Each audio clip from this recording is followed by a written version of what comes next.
Oi, venha estudar a Confissão de Fé. Capítulo 1 da Escritura Sagrada diz assim: Ainda que a luz da natureza e as obras da criação e da providência de tal modo manifestem a bondade, a sabedoria e o poder de Deus, que os homens ficam inexcusáveis, contudo não são suficientes para dar aquele conhecimento de Deus e da sua vontade necessário para a salvação. Por isso, foi o Senhor servido em diversos tempos e diferentes modos, revelar-se e declarar à sua igreja aquela sua vontade, e depois, para melhor preservação e propagação da verdade, para o mais seguro estabelecimento e conforto da igreja, contra a corrupção da carne e malícia de Satanás e do mundo, foi igualmente servido fazê-la escrever toda. Isso torna indispensável a Escritura Sagrada, tendo cessado aqueles antigos modos de revelar Deus e a sua vontade ao seu povo. Agora nós vamos para os textos bíblicos que deram base, para esse resumo sobre a Escritura Sagrada. Salmo 19, do verso 1 ao verso 4, diz assim: Os céus proclamam a glória de Deus e o firmamento anuncia as obras das suas mãos. Um dia discursa a outro dia, e uma noite revela conhecimento a outra noite. Não há linguagem, nem há palavras, e deles não se ouve nenhum som. No entanto, por toda a terra se faz ouvir a sua voz, e as suas palavras até os confins do mundo. Aí pôs uma tenda para o sol. Vemos através do Salmo 19 que a palavra do Senhor ela é apresentada através da natureza, Através da natureza nós ouvimos a glória de Deus, mas não ouvimos de maneira tão clara, porque ela não fala a nossa linguagem, ela usa a linguagem da criação.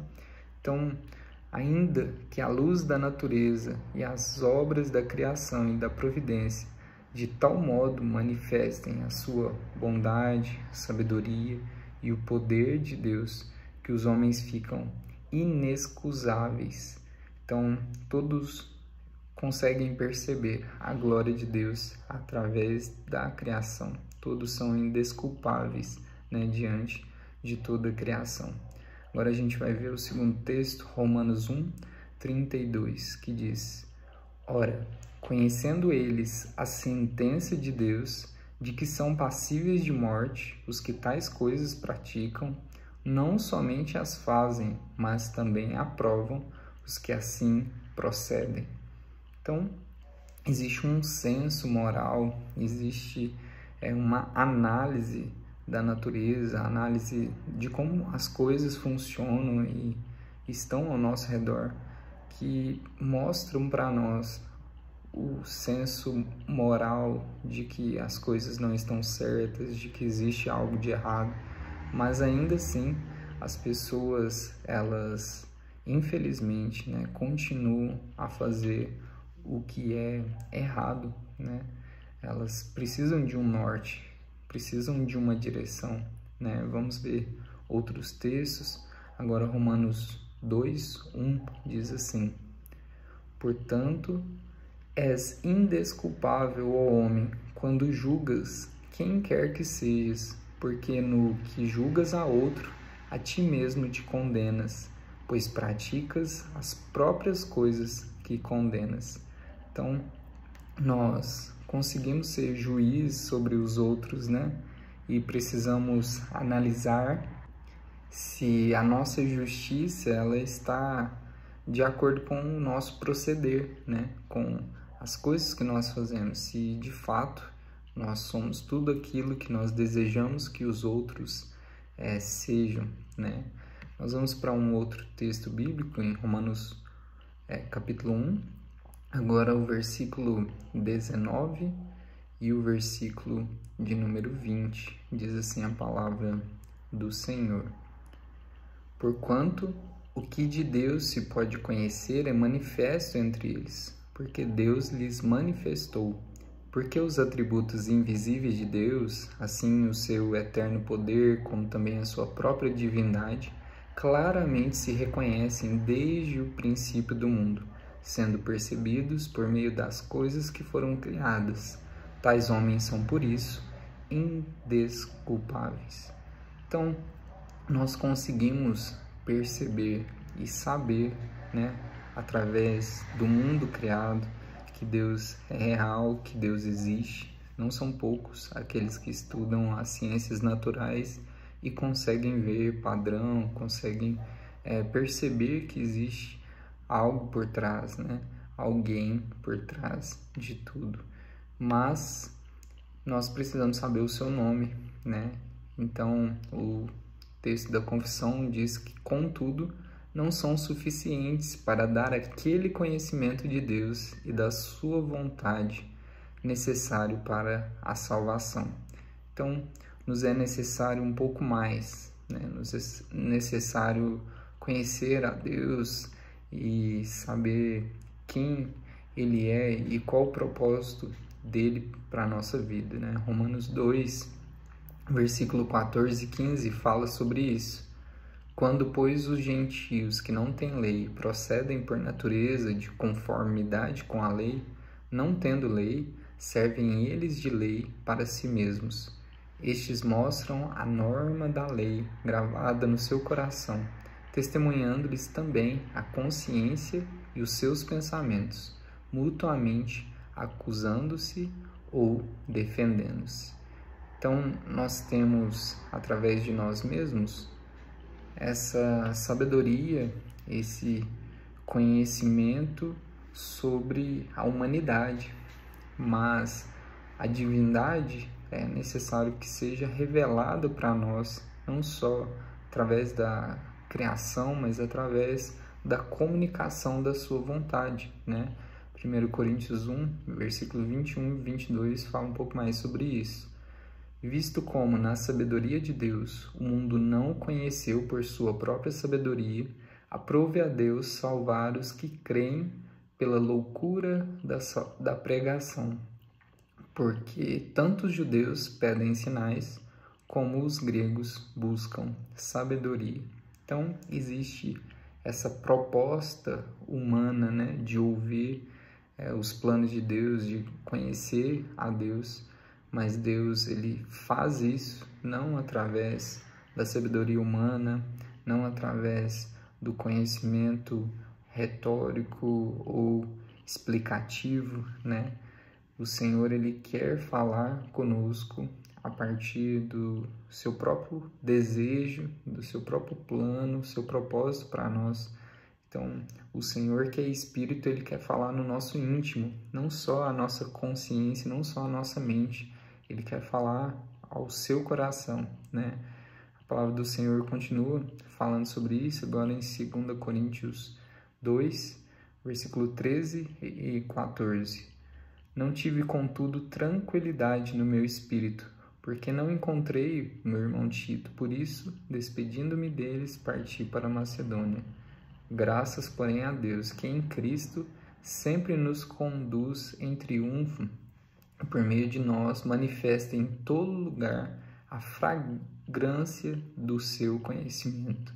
Então, o apóstolo Paulo tinha esse entendimento de que o Senhor falava ao seu espírito e então ele comunicava uma fragrância do conhecimento de Deus, Ele estava ali como um perfume, ele estava ali como alguém que estava compartilhando uma parte do que o Senhor havia falado no seu coração, havia falado na sua mente. Então ele estava transmitindo as pessoas ali ao seu redor.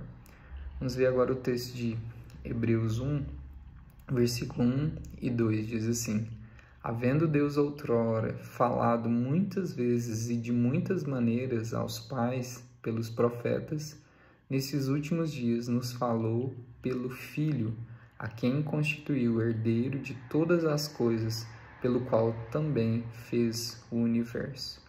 Então nós vemos o Senhor usando homens e mulheres de Deus no passado e agora o Senhor se revela especialmente através do seu Filho. Então, todos os apóstolos, todos os líderes da igreja, né, do início, eles replicam a mensagem do Senhor Jesus. O apóstolo João fala isso, o apóstolo Pedro, Paulo, falam que eles não estão ensinando nada novo, eles estão ensinando aquilo que eles ouviram da parte do Senhor Jesus. Então o texto fala da confissão: por isso foi o Senhor servido, em diversos tempos e diferentes modos, revelar-se e declarar à sua igreja aquela sua vontade, e depois, para melhor preservação e propagação da verdade, para o mais seguro estabelecimento e conforto da igreja, contra a corrupção da carne e a malícia de Satanás e do mundo, foi igualmente servido fazê-la escrever toda. Então, o Senhor falou ao coração de homens e mulheres de Deus e colocou na mente deles de que eles precisavam escrever aquilo, né? Os profetas falam isso, né? Os apóstolos falam isso, mostrando que o conhecimento que foi revelado a eles precisava ser passado adiante. Nós temos agora a leitura de Lucas 1, do 3 ao 4. Observo que Lucas, né, que foi um líder da igreja, já que foi instruído por outros apóstolos, né? Ele diz assim: igualmente a mim me pareceu bem, depois de acurada investigação de tudo desde sua origem, dar-te por escrito, excelentíssimo Teófilo, uma exposição em ordem, para que tenhas plena certeza das verdades em que fostes instruído. Então, Lucas tinha essa convicção de que ele não estava escrevendo um livro novo. Ele usou até mesmo, né, as mensagens escritas pelos evangelistas Mateus, Marcos. Então ele vem já trazendo informações já trazidas para trazer um conhecimento maior sobre a vontade de Deus. Então em todas as escrituras nós temos uma harmonia, né? As informações elas vão se conectando, as informações elas vão ampliando o nosso conhecimento de Deus, né? Romanos 15:4 diz: pois tudo quanto outrora foi escrito para o nosso ensino foi escrito, a fim de que pela paciência e pela consolação das Escrituras tenhamos esperança. Então, essa fala do apóstolo Paulo é a mesma fala do apóstolo João, falando que tudo aquilo que ele havia escrito, né, era para que as pessoas crescem no nome do Senhor Jesus, né? E nós vamos ir até Jesus, né? A fonte, né? Marcos, na verdade, Mateus capítulo 4, versículo 4 diz: Jesus, porém, respondeu: está escrito, nem só de pão viverá o homem, mas de toda palavra que procede da boca de Deus. Depois Jesus responde mais uma vez ao inimigo: também está escrito, não tentarás o Senhor teu Deus. E por fim, verso 10, então Jesus lhe ordenou: retira-te, Satanás, porque está escrito, ao Senhor adorarás, só a Ele darás culto. Então, todas essas falas de Jesus mostram o quanto havia respeito e o quanto ele estava convicto, né, de que a palavra do Senhor precisava alcançar as outras pessoas, né? Ele cita os apóstolos, ele cita os profetas, ele cita Moisés, ele instrui os apóstolos. Então, a palavra do Senhor, ela vai tendo continuidade, né? E não é só a partir de Jesus que nós vemos essa harmonia, né? Nós vemos em Isaías 8, versículo 20, a lei e ao testemunho, se eles não falarem dessa maneira, jamais verão a alva. Então, é necessário você se apegar às Escrituras para ter o conhecimento de Deus, para que você veja a revelação de Deus, para que você clareie a sua mente, clareie o seu coração. É isso que Isaías está falando aqui. Nós vemos alguns textos, né, que eu trago hoje, né, através da confissão de fé, mas existem tantos outros mostrando para nós que nós devemos ter ciência da palavra de Deus e nós devemos praticá-la, né? 1 Timóteo 3,15 diz: para que, se eu tardar, fique ciente de como se deve proceder na casa de Deus, a igreja do Deus vivo, coluna e baluarte da verdade. Então, nós somos preparados para conhecer a Deus e para continuarmos essa revelação da palavra do Senhor. Nós damos sequência, né, instruindo as pessoas, nós damos sequência lendo a Bíblia junto com as crianças, doando Bíblia para os outros. Então nós temos que ter essa palavra firme no nosso coração e firme conosco, né, nos acompanhando, dando direcionamento em todas as áreas da nossa vida. 2 Pedro 1:19 diz assim: temos assim tanto mais confirmada a palavra profética, e fazeis bem em crê-la, como uma candeia que brilha em lugar tenebroso, até que o dia clareie, que a estrela da alva nasça em vosso coração. Então esse é o meu desejo, né, dando seguimento a esse estudo da Confissão de Fé de Westminster, que nós creiamos no Senhor Jesus e que o desenvolvimento da salvação aconteça no seu coração. O trecho final diz: isto torna indispensável a Escritura Sagrada, tendo cessado aqueles antigos modos de revelar Deus, a sua vontade, ao seu povo. Então nós cremos que o Senhor fala de modo especial através das Escrituras. A revelação natural da criação, ela apresenta que existe um Deus, mas é necessário conhecer Jesus, é necessário você estudar as Escrituras para se aproximar e para você desenvolver o seu relacionamento com Deus.